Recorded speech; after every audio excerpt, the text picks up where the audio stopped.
Privacy nga lang ba? Kaya takot mahawakan ang phone niya? Aray ko.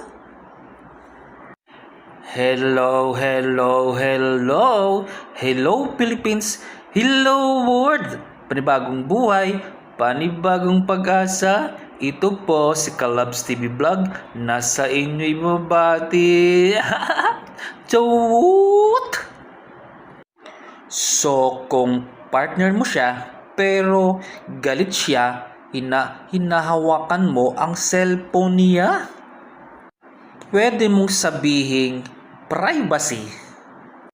Pero kung relasyon ang usapan, ito ang tatlong bagay na dapat mong pag-isipan.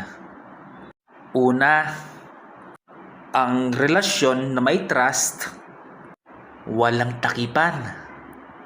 Kung siyang nagtatago, bakit kailang magalit? Sa love, hindi dapat problema ang transparency. Lalong-lalo na kung kaya ha, gets mo ba? Number 2, privacy is sa sikreto. May karapatan siya sa sarili niyang space. Oo. Pero kung defensive na siya sa simpleng tanong o hawak, baka hindi privacy ang dahilan niya.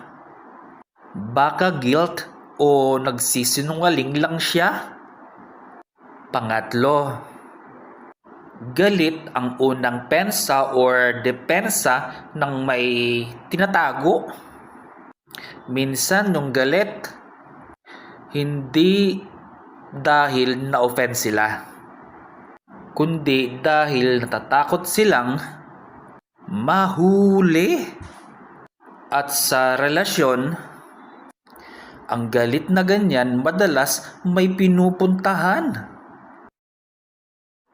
Kaya kung partner mo siya, pero parang kriminal, kapag gusto mo na lang ng konting honesty, aray ko, baka hindi cellphone ng problema, baka siya na mismo ang hindi totoo sa'yo.